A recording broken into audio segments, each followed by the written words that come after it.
Bonjour, bonjour chers compatriotes. Nous revenons vers vous, Tozongi Verbino.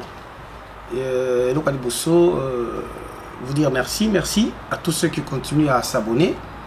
Bon, continuez toujours à s'abonner, à partager vidéos, à aimer. Aujourd'hui, on va parler plus particulièrement de nomination des généraux par Félix Tshisekedi. Ça a interpellé beaucoup de gens. Est-ce que c'est un signe de changement ou c'est une suite de la pression internationale, plus particulièrement de la pression américaine et sur Félix et sur Joseph Kabila?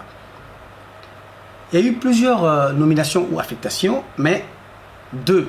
Donc, mi-balai et retenir attention de la presse internationale. Et ça,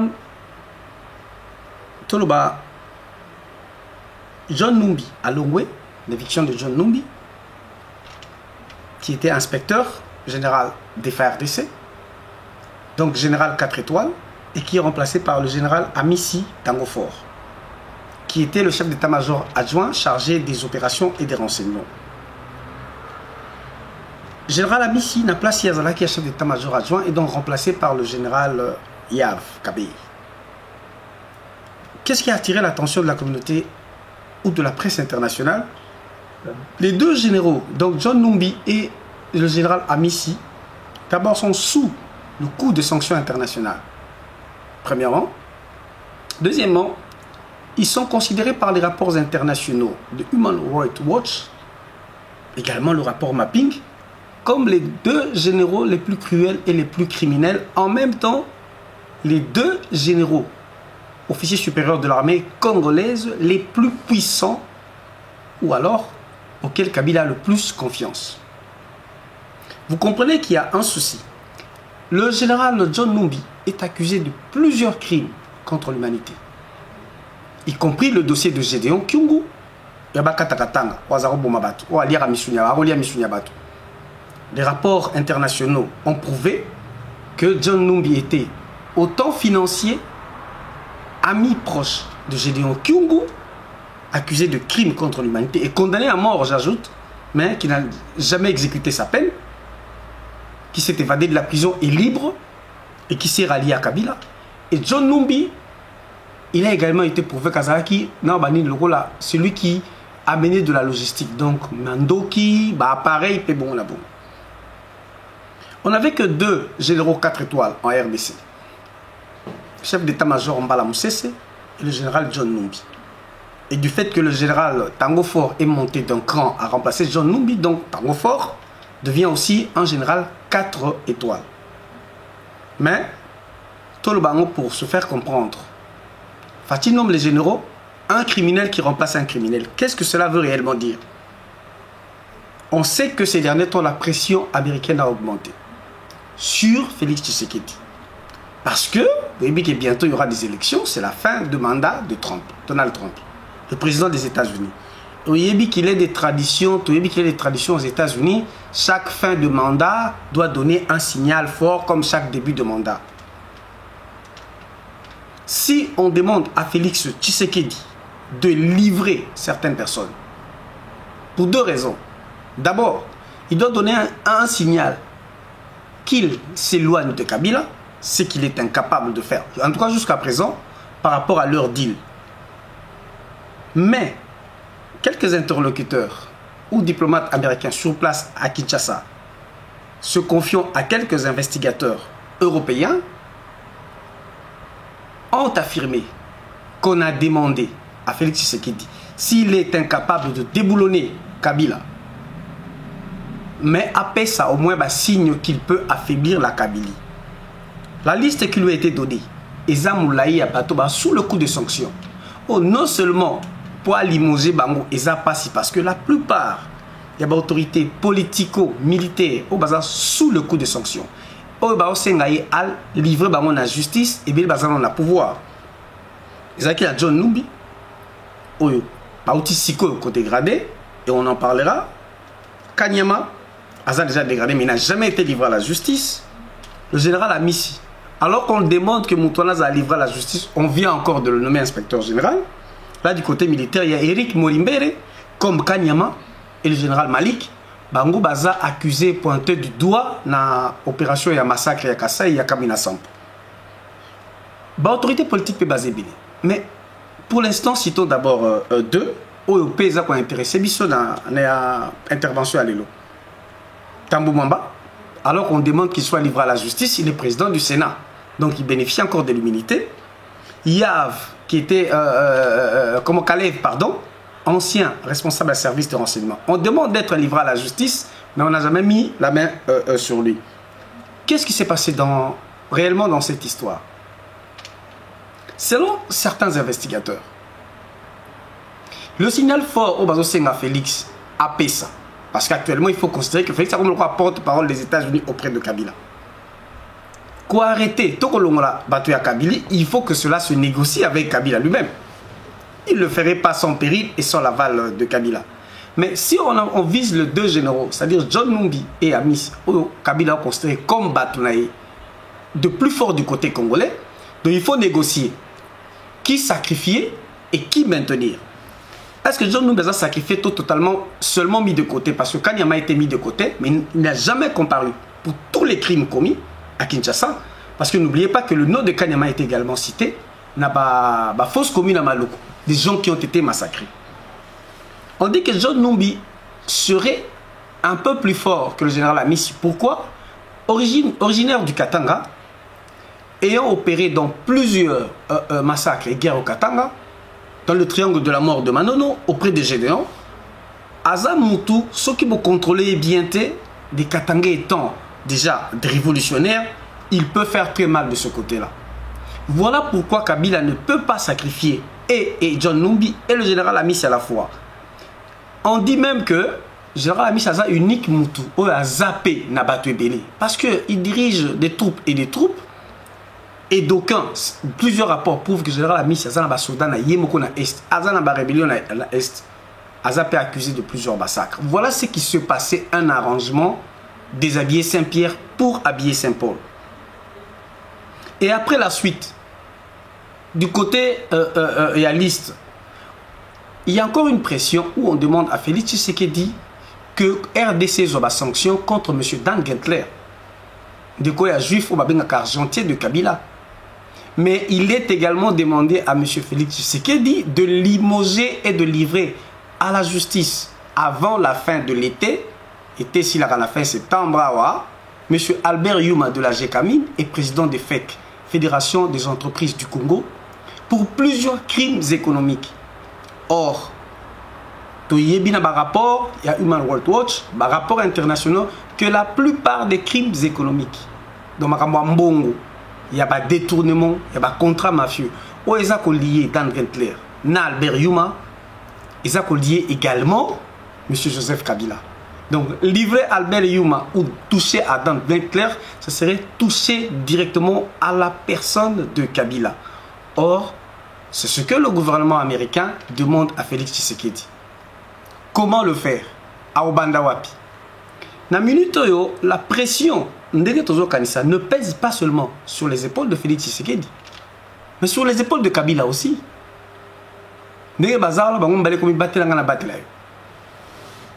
Félix a eu besoin de Kabila et a besoin de Kabila pour exister. Parce que sans Kabila, Félix a comme Essikazate avec ses 15%. Mais l'Élopé, sans le bouclier Félix Tshisekedi, Kabila aura de la peine à survivre politiquement. Au moins, à travers Félix Tshisekedi, il garde encore tacitement dans l'ombre le contrôle du pouvoir, même si on dit qu'il n'a pas l'effectivité du pouvoir pour tout le monde à Félix. Donc, on a balé dans le moment où Moutou a coquille trahir Moninga Zate. Voilà chaque fois que Félix a une alliance, que l'alliance est beaucoup fatée parce qu'ils n'en sont pas encore là. Dossier monsieur plus brûlant où Félix Moutou Awa. C'est un dossier aux États-Unis lié à M. Tambwe Mwamba et Kalev. Souvenez-vous, en 2016, au mois de mars, un certain M. Daryl Lewis, au Azaka garde du corps Yakatumbi, a été arrêté et traité de mercenaire.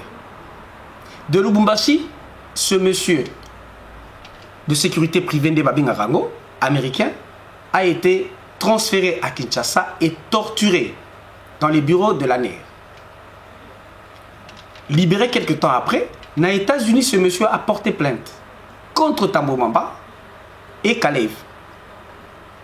Le 29 juin dernier, une sentence est Koyaki auprès du tribunal de première instance de Washington.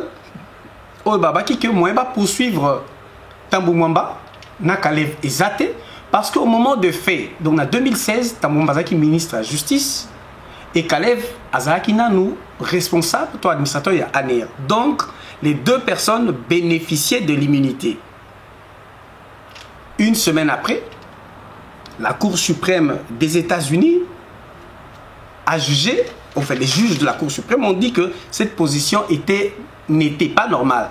Donc maintenant, Tambo Mamba et Kalev seront poursuivis selon la Cour suprême des États-Unis pour avoir torturé un citoyen américain. Mais on dit, d'habitude, Tambo Darryl Lewis a porté plainte contre ces deux personnes. Il y a eu un gros lobbying envoyé par Kabila. Kabila a payé le plus gros avocat pour protéger ces deux piliers. Mais cette fois-ci, on se demande que Kabila n'a pas engagé les mêmes avocats. Pourquoi? Il n'y a pas un lobbying qui a accompagné justice auprès des États-Unis. Entre jusque-là, il n'y en a pas. Est-ce que c'est la fatigue? Est-ce que c'est la pression? Ou maintenant Kabila est obligé de faire des choix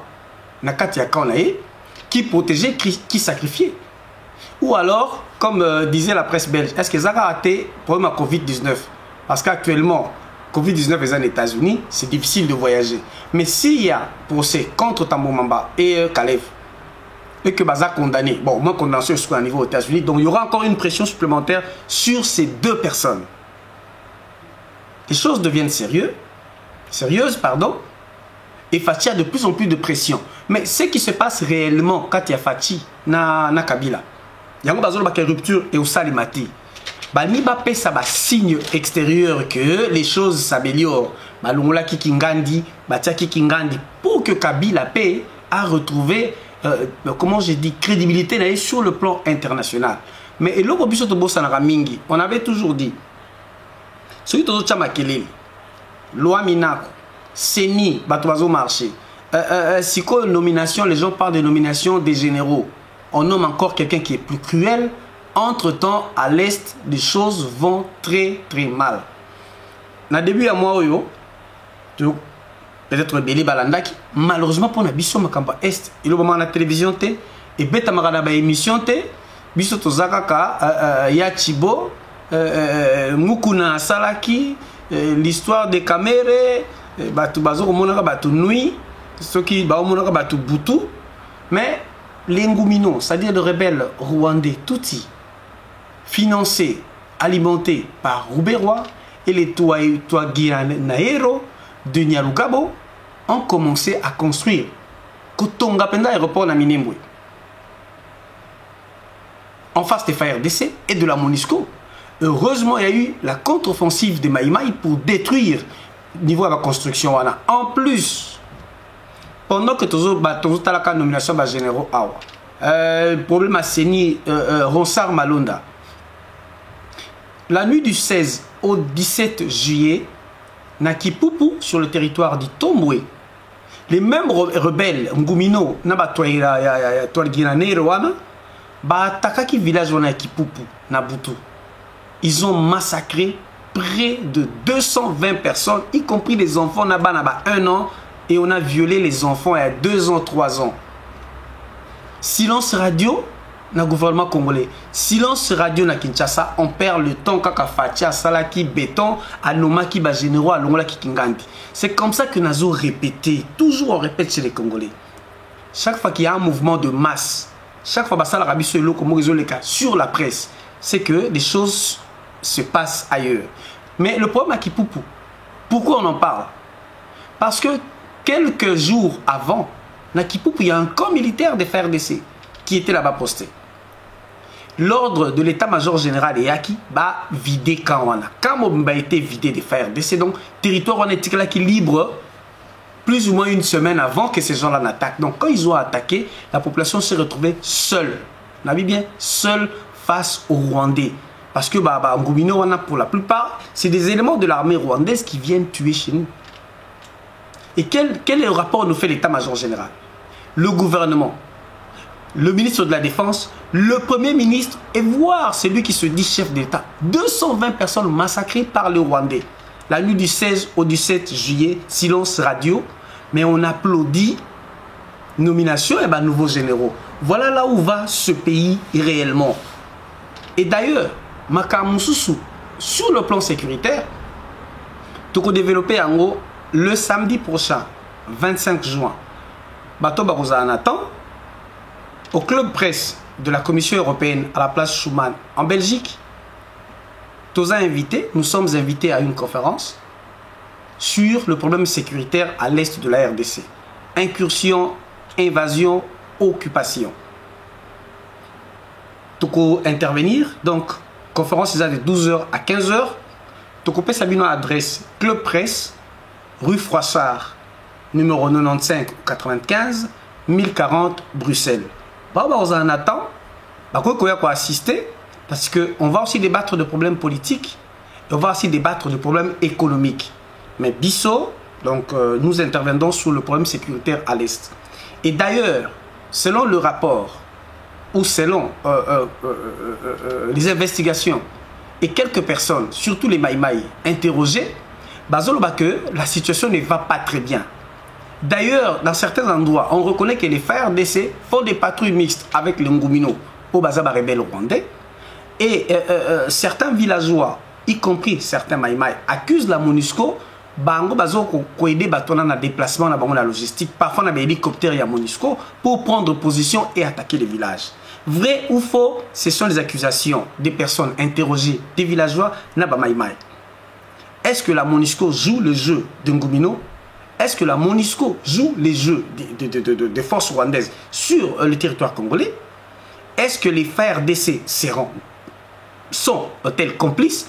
Ou bien il y a une complicité des officiers supérieurs congolais? À ce niveau-là, j'ai dit oui. Parce qu'on ne comprend pas vider Kamoko. Et quelques jours après, les Rwandais attaquent, massacrent 220 personnes sans qu'il y ait un communiqué officiel, sans qu'il y ait le rapport de l'état-major, sans que le ministre de la Défense ni le Premier ministre n'en parlent. Où va la RDC? Biso Zaka pouvoir, et Zaka deal, et Zaka Fati Beto. Alors que la sécurité de la campagne électorale, Zaki priorité à Moutounion soit Zaki candidat. Et Zala Faïlou, et Zala Fati. Et n'oubliez pas, Félix Soutalabaki a vendre dans l'Est, Timokolo, sécurité Kozonga. Est-ce que, on est chez eux les Kinshasa? Parce qu'actuellement, tout se passe à Kinshasa. Loi Minako na Kinshasa, bien sûr, et ça siège d'institution. Makambwa Seni na Kinshasa. Si qu'on nomination à officier supérieur, oui, mais entre-temps, à l'Est, on continue à massacrer. Si qu'on y a soki population à l'Est, à Simbi Minduki, pour à se défendre comme force de l'autodéfense populaire, est-ce que va continuer à avoir une force négative? C'est la question que nous posons. Et Yango Pesa, un des sujets autres qu'on débattre les jours à venir, le samedi prochain, dans la conférence Nabiso. Voilà, juste un mot les inquiétant. N'oubliez pas qu'il y a une vraie pression et Kabila et Félix doivent en tout cas sacrifier encore d'autres têtes des jours à venir et on aura le temps de les développer. Comme on dit toujours, abonnez-vous, n'oubliez pas, partagez les vidéos, aimez, appelez-nous, donnez des conseils et le jour prochain, nous ferons de plus longues vidéos quand on a plus de détails. Juste pour nous savoir une idée que Bato bakomi omoni nommé ba généraux alongoli John Numbi oui mais botia John Numbi botia général Amis et bon moi dans la presse internationale on ne parle que de ces deux généraux wana au sali lo otende balwaka kutu bazo senga bato na bon lokola bango ba fonction militaire bo présenter bango la justice pour des crimes surtout na est na sud-est dans Zali Lubumbashi à Misinde na est John Numbi secteur Nyonso ya Katanga donc bo tomber là bas sentimenté to tomber facilement dans ma cambozo le cas superficiellement to look à profondeur le pays va mal. Quels sont les nouveaux dispositifs sécuritaires? C'est ce qui nous intéresse au lieu à Rolongola Songolo pour la Kotia Pakala. Rien n'a changé jusque là. En tout cas, peuple congolais, restons vigilants et soyons prêts pour défendre notre territoire. Dans Mandekwa Est, je dis toujours courage à ceux qui se battent. Courage dans le mouvement citoyen. Lusha, Filimbi, les autres. courage na bandeko nyonso qui sont victimes de cette agression et nous présentons nos condoléances aux victimes et aux familles de victimes à Kipupu. Ingeta, nous aimons le Congo, nous aimons la RDC, défendons notre patrie. Merci à vous tous.